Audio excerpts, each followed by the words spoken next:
saya bisa jalan. Akhirnya saya jalan dengan keadaan tumit saya tuh gak ada gitu. Kok saya kayak mayat hidup gitu loh Mbak.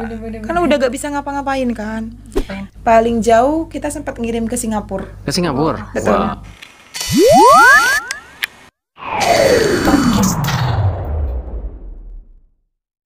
Halo, assalamualaikum Sobat RTV. Kali ini kita berada di segmen Podcastar dan kali ini kita akan membahas seputar bisnis, juga pengalaman dan lain-lain. Tentunya kita sudah bersama Kak Mita di sini. Assalamualaikum. Waalaikumsalam warahmatullah. Nah, Kak Mita ini seorang mahasiswi sekaligus entrepreneur ya? Betul. Betul. Lebih spesifiknya apa entrepreneurnya?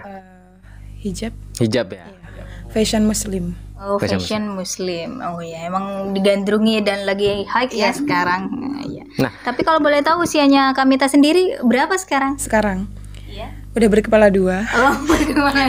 22 tahun. Oh, 22 masih tahun. muda Masih dong. muda dong. Tapi udah punya brand sendiri gitu ya, udah brand keren. sendiri ya? Alhamdulillah. Namanya ya. apa? Mita Face Up. Mita Face Up. Fashion up. Tapi sebelum kita bahas lebih dalam tentang bisnisnya, kita lebih kenal dulu ya sama Kak Mita sendiri. Kalau boleh tahu kesibukannya Kak Mita ini apa? Mahasiswi tentunya. Masih Dan seorang istri juga. seorang istri juga, terus seorang entrepreneur juga. Betul. Ketiganya semuanya, betul. ya.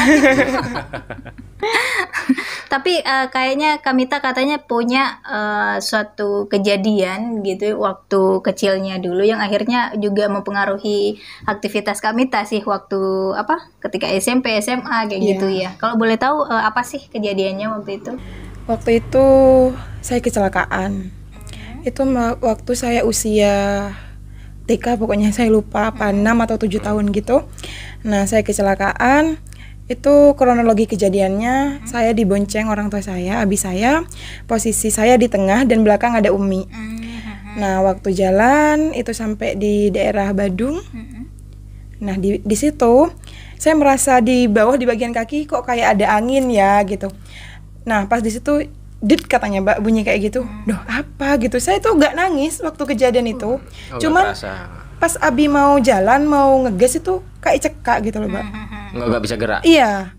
Nah, nggak bisa gerak, akhirnya abi turun. Ternyata kaki saya sudah masuk ke anunya ban itu loh. Rantainya. Oh, bagian roda-rodanya itu Iya ya? kan ada ini Peletnya, ya peletnya di situ. ban. Masuk di situ, akhirnya abi langsung spontan teriak, Mbak, tolong gitu. Nah, kebetulan di situ ada mobil pick up itu lagi isi batu kecil-kecil tuh, Mbak. Oh iya. Nah, akhirnya saya digotong sama mobil itu, dibawa ke rumah sakit di Tanah Caleng itu sebelum dia dibongkar.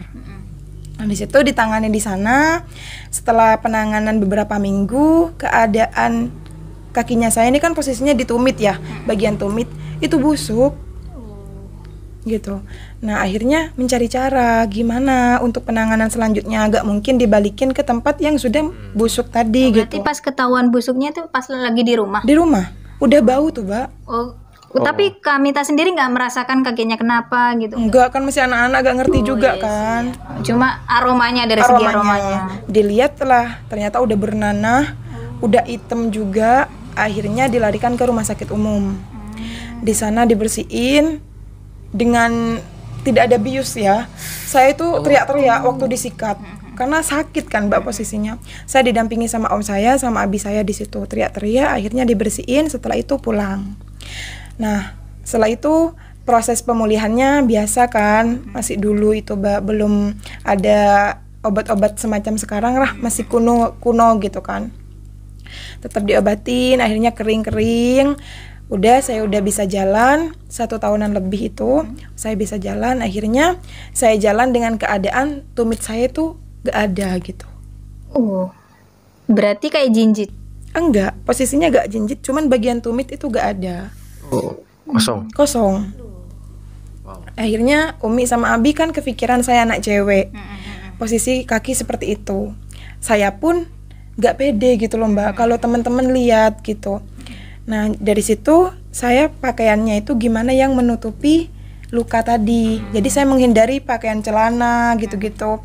Nah, di situ saya tetap jalan dengan keadaan seperti itu walaupun kadang sakit. Nah pas waktu SD, Abi mungkin udah gak tega lihat posisi saya seperti itu. Abi bilang, nah ayo operasi aja. Saya dibawa ke perawat di salah satu pamekasan. Temennya Abi, ayo perawat konsultasi. Saya tidak mau. Pertama Abi saya tidak mampu. Kedua saya takut gitu yang mau menjalani operasi. Akhirnya saya berjalan dengan keadaan seperti itu sampai saya SMA. Dari yang kayak TK?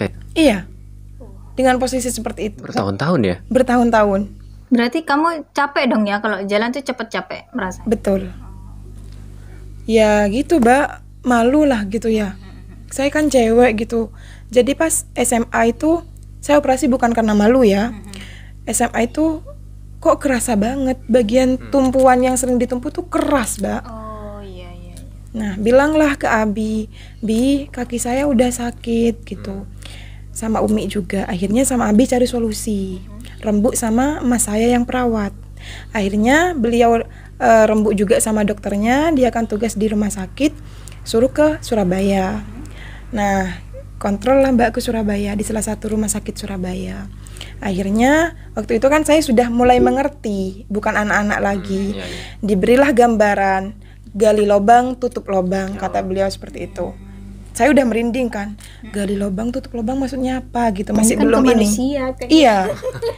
Akhirnya saya masih mikir-mikir, belum memastikan kalau saya mau dioperasi, masih mau rembuk sekeluargaan gitu. Pulang lah Mbak. Itu Mas nelpon karena sudah ditelepon dari pihak Surabaya. Gimana nih jadi operasinya? Gimana ya gitu. Kok takut gitu kan ya Mbak. Akhirnya ya sudahlah, ini mungkin jalannya untuk kedepannya biar saya kalau jalan nggak sakit lagi gitu kan. Akhirnya di situ saya berangkat ke Surabaya itu malam dan dioperasinya itu di salah satu rumah sakit Surabaya juga, dikerjainnya malam. Nah pas udah masuk ruang operasi, dokternya itu masih kayak baca-baca buku gitu loh Mbak. Saya kurang paham juga di situ. Saya udah ditelentangin, saya di situ baca yang saya tahu gitu. Udah yang ya Allah, ini apa gitu, lampu semua dan laki-laki semua, bayangin. Di situ saya kok ini gitu, takut ya Allah gitu kan. Saya baca doa, habis itu disuntik ya katanya. Iya dok. Nah udah diinfus, disuntik di bagian ini apa? Punggung. Udah kerasa kayak yang lemah gitu Mbak, kayak kesemutan bagian. Nah saya merasa kalau sudah digaris bagian betis digaris, ini mau diapain gitu, masih tetap seperti itu. Akhirnya udah digaris, udah saya tidak merasakan apa-apa, cuman kayak ada yang jalan gitu tapi gak kerasa. Ngerti ya? Pas di posisi paha yang waktu mau ngambil kulit katanya seret gitu. Dok sakit dok gitu kan. Mulai kerasa sebentar katanya, tetap seret gitu. Gimana tuh Mbak kalau sapi dikuliti kayak gitulah. Terus saya tetap maksakan, sakit dok, oh iya langsung dibius total. Udah saya udah gak ingat apa-apa. Habis itu operasi sudah selesai, nginep 1 malam baru pulang dengan posisi kaki tuh di apa ya Mbak? Diperban. Bukan hanya diperban, kayak orang patah tuh dikasih gift. Oh iya. Sa lutut. Pulanglah dengan posisi tengkurap. Saya hanya mikir gini, berarti saya selama penyembuhan harus tidur seperti ini gitu. Tapi untuk duduk bisa? Gak bisa. Iya. Berarti perjalanan pulang ke rumah tengkurap di mobil. Mobilnya itu dilipat tuh Mbak. Iya. Tempat duduknya diganti kasur. Wah, gak bisa bayangin perjalanan berapa jam. Iya. Tidurnya tengkurap gini ya? Iya. Bukan telentang kan? Bukan. Wah. Bener-bener yang ini kok gini banget gitu kan Mbak ya. Apalagi saya udah bukan anak-anak lagi. Mungkin kalau anak-anak udah gak mikir di situ. Ya? Iya, SMA kelas 3 awal. Terus akhirnya berapa lama pemulihan? Untuk yang tidur tengkurap itu selama kurang lebih 3 bulan. Pemulihannya itu sekitar 6 bulanan. Dan ketika kontrol, bayangin ya, kan posisi tengkurap nih, kan mau digotong nggak bisa. Jadi saya digotong sama kasur-kasurnya. Kayak ya Allah, kok saya kayak mayat hidup gitu loh Mbak. Karena udah nggak bisa ngapa-ngapain kan. Tapi udah mulai pulih. Nah di situ saya mulai punya ide. Oh dari situ. Karena mungkin kegiatan apa sih cuma kebanyakan gitu kan. Tidur, iya. ya kan? Akhirnya mulai buka-buka sosmed. Sebenarnya saya yang suka jualan ini dari anak-anak loh ya. Waktu Anak-anak masih suka jualan. Iya, dulu kan musim stiker-stiker yang ditarik pakai benang. Oh iya. Mulai dari itu saya iya yang benar. jualan. Udah mulai jualan. Iya, Oh, di itu situ. kayaknya kita juga sama ya dulu ya. Iya, di situ. Memang lagi tren dulu ya. Iya. Setelah itu ada gantungan kunci yang dari kain flanel. Oh, iya. Saya produksi itu waktu anak-anak. Oh, buat sendiri. Tapi kreatif loh ya. Kak Mita ini itu kreatif ya. Nah, di situ setelah SMP mulai jualan tapi ngambil dari orang tuh, Mbak. Oh, Ngulak ke tempat-tempat. Nah, gitu. Nah, di situ pas SMA baru berpikir, saya nggak bisa terus-terusan seperti ini. Oke, saya dapat keuntungan, tapi saya nggak dapat apa-apa lagi. Paham ya? Di situ saya mulai mikir, kok kayaknya seru ya kalau punya brand sendiri gitu. Akhirnya disitulah saya mulai apa ya Mbak, cari tahu tentang branding itu seperti apa, pembuatan label itu di mana gitu, sambil tiduran itu. Nah, pas di situ juga saya berpikir seperti ini. Habis ini saya kan kelas 3, otomatis setelah kelas 3 kan lulus, mau kemana gitu. Mau kuliah pasti. Nah, di situ Mbak, saya mikir gini, aku kalau kuliah gak mau main-main seperti sekolah. Caranya gimana gitu kan. Soalnya kalau kita ini kuliah pas, maksudnya maaf ya, bukan berarti saya mengecap orang-orang yang kuliah itu seperti itu, enggak. Ini cuma pribadi saya. Saya mikir kalau kuliah dengan status jomblo, otomatis saya akan sibuk dengan Iya, dengan yang percintaan, lain. seperti itu. Jadi gimana caranya biar kuliah fokus? Oh, nikah, gitu mikirnya. Tapi nikah bukan perkara yang mudah, bukan cuman sekedar pernikahan. Pasti banyak lika-likunya. Dipikir lagi di situ. Nah, setelah berpikir itu Mbak, tetap keputusan saya mau nikah muda. Nah, di situ saya mikir gini, kalau saya kuliah dengan status menikah, saya pastikan kuliah saya fokus. Saya tidak akan memikirkan yang lain. Iya, benar. Karena tujuan saya kan pengen kuliah benar-benar nyari ilmu gitu, Mbak. Di situ pas mau kuliah udah stabil ya, udah bisa jalan, masuklah ke SMA semester 2. Jadi 1 semester gak sekolah. Nah, di situ cuman alhamdulillah guru-guru di SMA tuh baik semua Mbak. Walaupun 1 semester gak kuliah, itu saya tetap diberikan keringanan dengan mengerjakan tugas di rumah. Oh, berarti kamu tetap rajin dong ya, walaupun di Iya. rumah tetap mengerjakan tugas. Walaupun dengan posisi tengkurap, dengan kaki yang seperti itu, saya tetap ngerjain tugas. Dititip ke temen, ini tugas saya udah selesai, tolong diambilin gitu. Ya seperti itu, Mbak. Berarti Pas mulai kelas berapa? Yang semester 2 berarti mulai bisa beraktivitas. Maksudnya tidurnya sudah mulai Iya, normal. sudah sekolah tapi dengan posisi saya berjalan itu dibantu tongkat. Ya kaget lah Mbak, warga sekolah kan, orang sehat-sehat kok masuknya seperti ini, kecelakaan pun tidak gitu. tapi kan vakum juga kan Iya, selama betul. 1 semester. Akhirnya dijelasin dan semua pihak sekolah tahu kalau saya dioperasi gitu. Dan akhirnya sekarang buat brand sendiri. Iya, betul. Dari yang anggaplah bisa Hikmahnya dibilang lah ya. selama 6 bulan tuh nggak ngapa-ngapain, Iya. hikmahnya ada ide-ide cemerlang ya. Iya. Tapi mau tanya dulu, apa basicnya orang tuanya Kamita bisnismen? Betul. Oh iya, turunannya. Jadi ilmu-ilmunya sudah diturunin gitu ya. Belajarnya nggak jauh-jauh, langsung sama orang tua sendiri. Kan? Makanya sudah dari kecil dia akhirnya nurun langsung. Padahal abi saya bukan lulusan manajemen, bukan lulusan perbankan. Beliau sekolahnya hanya di SD, lulus SD loh. Iya, pendidikan terakhirnya. Itu ya. Oh, pendidikan terakhir abi SMP, Umi yang SD. Oh iya. Iya, Berarti ulet berbisnis. betul. Mungkin orang tuanya juga, orang tuanya Abi sama Umi mungkin ya juga. Kakek bisnis. neneknya gitu. Kakek neneknya Kamita. Iya, tapi tidak, maksudnya biasa tuh Mbak, nggak sesukses abi waktu dulu. Wah, iya yang namanya rezeki ya itu Iya, ya. betul. Nggak pernah disangka-sangka dan setiap orang tuh pasti punya rezeki. Wah. Bisnis apa sih dulu, Abi? Tembakau kalau yang abinya abi. Abi pun sekarang tembakau. Tembakau. Dan Kamita kenapa suka fashion nih? Nah, bertolak belakang kan ya. Oh, bukan tembakau juga. Iya, pertama fashion itu hobi saya. Saya tuh suka banget bikin baju sendiri gitu-gitu. gambar-gambar Iya, gitu ya. walaupun oret-oretan gitu, bukan ngedesain yang bagus gitu loh. Suka belanja kain sendiri, suka ke penjahit sendiri. Jadi sedikit banyak sudah tahu ilmunya gitu. Tapi untuk memproduksi sendiri bisa, maksudnya kalau jahit Bisa. sendiri bisa. Padahal 1 kali les. Wah, Bisa, saya bisa. Ilmunya langsung iya kalau sudah nempel. passion tuh gitu ya.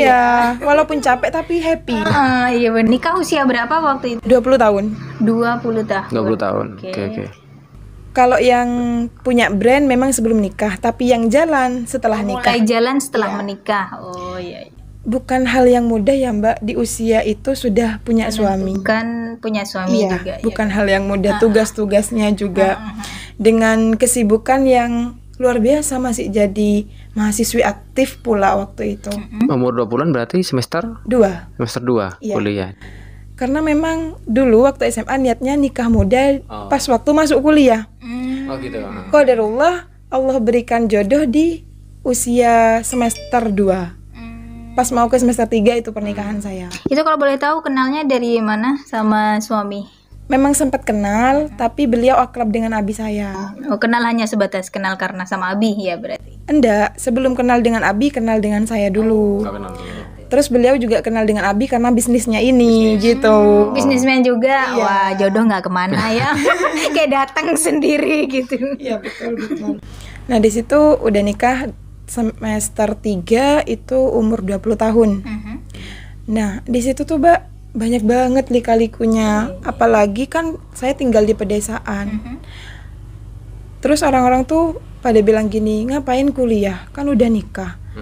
Ujung-ujungnya pulang ke dapur. Kayak gitu kan kalau orang desa.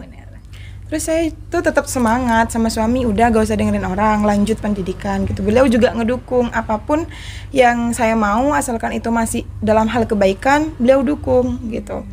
Nah di situ saya tetap semangat kuliah gitu, walaupun ya orang-orang seperti itu gitu.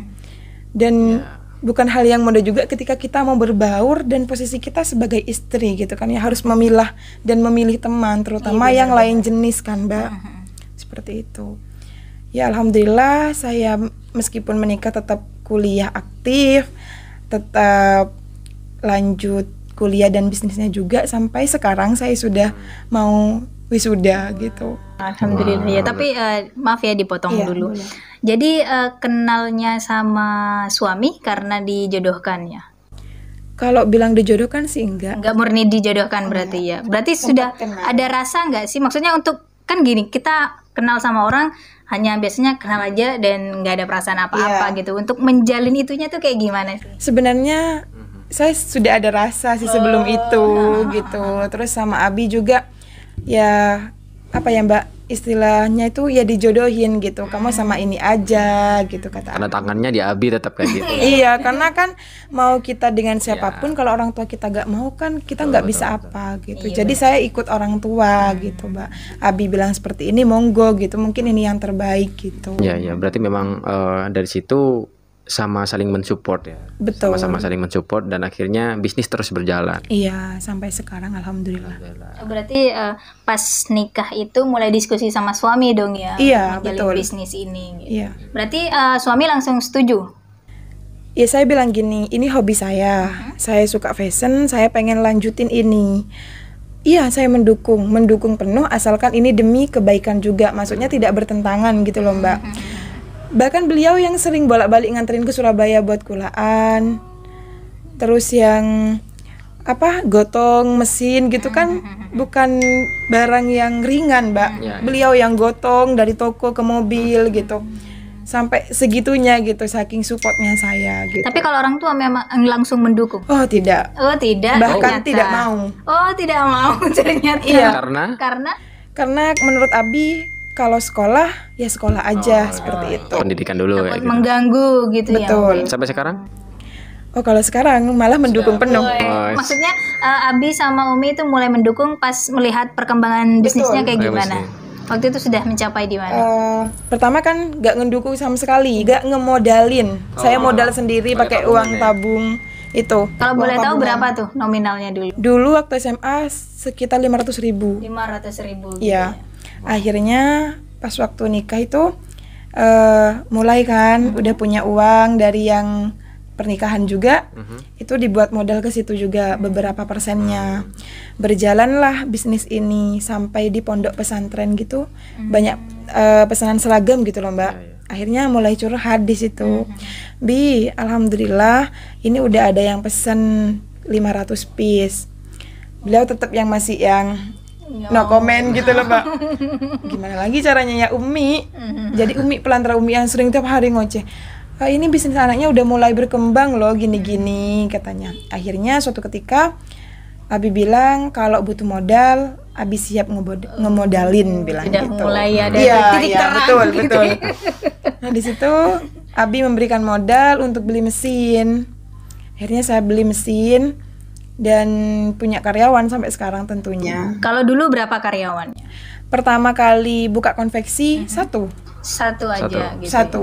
Karena masih tahap pengenalan produk dan apa ya, Mbak, masih jarang tuh orang tahu produk saya gitu. Bahkan di situ saya berpikir seperti ini. Saya punya karyawan dengan pelanggan yang hanya beberapa persen. Masa iya karyawan saya ini bisa bertahan gitu loh, Mbak. Saya sempat bilang ke beliau, Mbak, kalau misalnya suatu saat kerudungnya nggak laku, mbaknya boleh break, mbaknya boleh cari di tempat lain. Sampai bilang seperti itu. Mikir lagi, bilang sama suami, gimana ya ini gitu. Ya sudah, bismillah aja, ayo dicoba. Qadarullah, Mbak, dari situ mulai banyak pesanan, mulai dikenal pesantren. Nah, di situ kewalahan produksinya. Akhirnya nambah mesin dan nambah karyawan juga.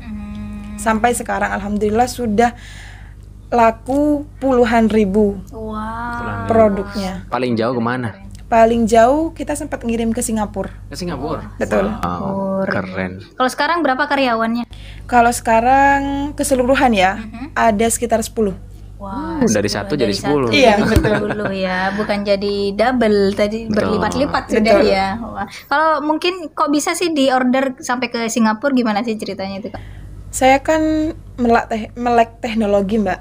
Harus itu ya. Harus, gitu. apalagi saya tinggal di pedesaan. Tidak semua orang tahu saya. Dengan apa caranya?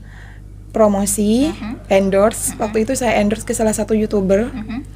Kalau nggak salah apa, dia orang Jakarta gitu ya kalau nggak salah. Saya bayar dengan nominal yang ditentukan.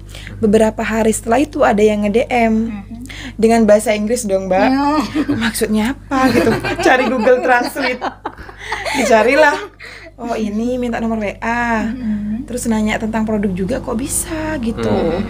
Ternyata di percakapan itu dia juga bilang dia dari Singapura, sudah berkeluarga, keluarganya dari Blitar. Berarti dia yang asli Singapura. Ini laki-laki loh ya yang order. Rencana mungkin mau bangun bisnis sama istrinya. Gitu. Jadi akhirnya order di saya. Dia ordernya gak tanggung-tanggung. Orderan pertamanya kurang lebih 4 jutaan. Orderan keduanya karena ada yang kurang lebih 1 jutaan lebih. Jadi 2 kali order. 2 kali order. Iya. Nah, perasaannya Kak Mita waktu itu gimana? Ada yang order nih. Wah, banget dong. Bersyukur banget gitu. Yang tinggal di pedesaan tembus ke Singapura. Kan secara logika gak mungkin. Iya, benar. Iya. Qadarullah rezeki itu nggak akan kemana. Harapannya nih Kak Mita mau seperti gimana nih? Kedepannya setelah wisuda sepertinya mau fokus di bisnis. Iya. Dong ya, karena udah enak nih, udah nyaman nih kayaknya. Karena pendidikan itu menurut Mita bukan untuk mencari pekerjaan. Sudah ditekankan sebelum kuliah, kamu kuliah bukan untuk mencari kerja tapi mencari ilmu. Iya benar, karena ilmunya itu ya Iya. yang nggak bisa kita dapat dari mana aja. Gitu. Terutama bagi saya wanita yang nantinya akan jadi madrasatul ula untuk anak-anak kita nanti. Nggak kebayang kalau kita nggak punya ilmu mau ngedidik seperti apa gitu. Iya, kepo nih dari tadi ya. Kita Iya. perempuan ya, jadi kepo.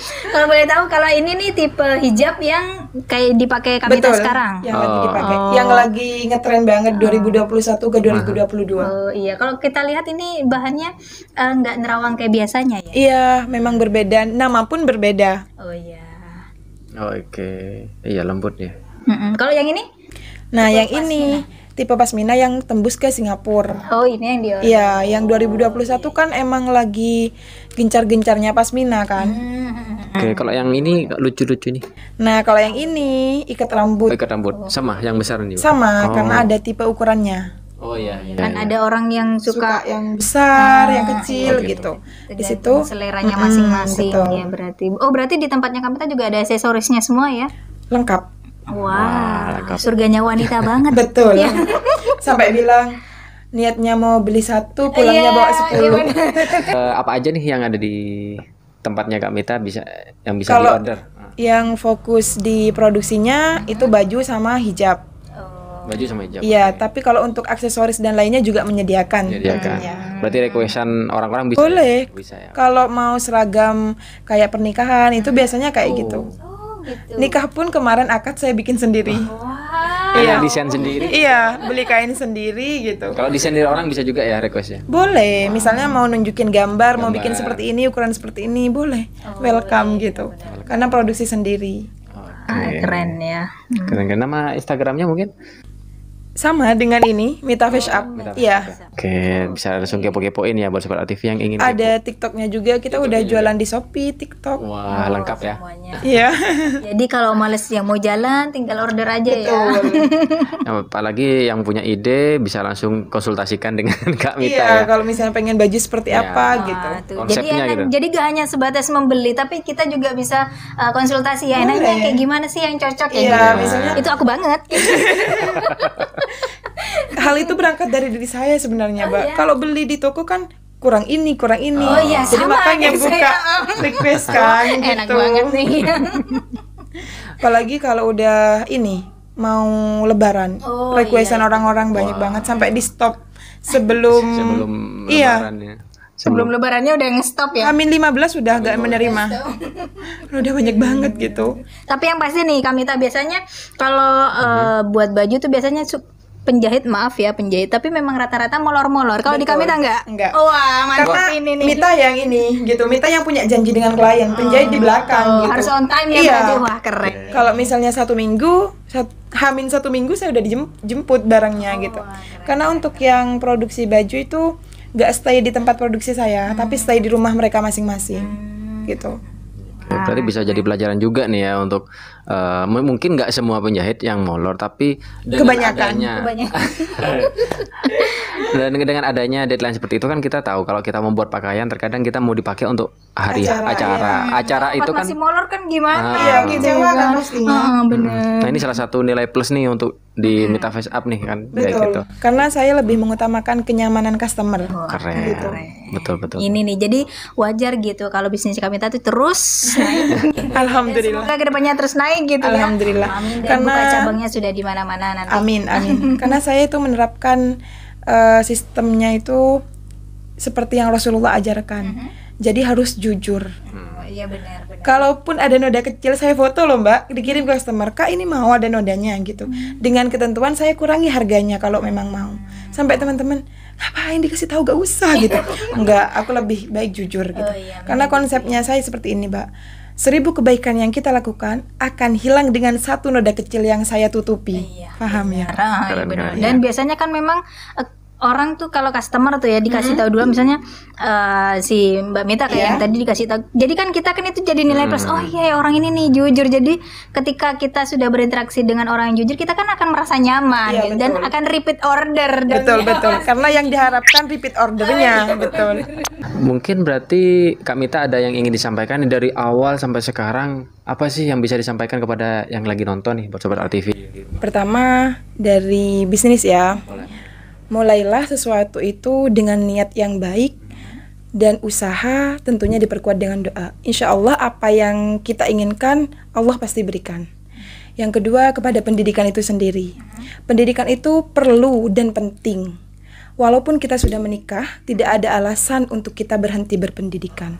Terutama untuk kita kaum wanita, di mana kita akan menjadi madrasatul ula untuk anak-anak kita nanti. Seperti itu. Ya, setuju banget tuh ya kalau masalah pendidikan. Karena walaupun kebanyakan orang biasanya ngapain sekolah tinggi-tinggi tuh, ujung-ujungnya ke dapur gitu. Tapi jangan salah, kita punya tanggung jawab mendidik anak. Itu yang paling penting ya kan. Kalau maaf ya, misalnya kita ibunya hanya lulusan segini gitu ya. Gimana kita akan bisa mendidik anak gitu ya kalau kita aja sumbernya loh ya, ilmunya hanya segitu ya kan, kayak gitu loh. Ya. Dan jangan beranggapan bahwa pendidikan itu hanya ada di sekolah dan perguruan tinggi. Iya benar. Banyak banget kita bisa berpendidikan dari pengalaman, ataupun kalau kita males yang mau keluar ada gadget kan, kita bisa share kan, bisa cari YouTube apa pendidikan agama, ceramah agama itu udah banyak. Jadi Cuman emang- kitanya mungkin yang males ya. Iya benar. Jadi kita bisa menggunakan aplikasi yang kita punya atau HP yang kita punya tuh dengan baik Iya, gitu kan ya. betul. Dan banyak manfaatnya, bukan hal Betul. yang tidak nanti hanya kayak TikTok kan nggak penting gitu kan kadang gitu. Ilmu itu kan banyak, luas ya kan. Jadi kita memang harus mencari ilmu sejauh mungkin. Kayak ada itu kan juga utlubul ilma walau fifsin. Ya kan, tuntutlah ilmu sampai ke negeri Cina kayak gitu.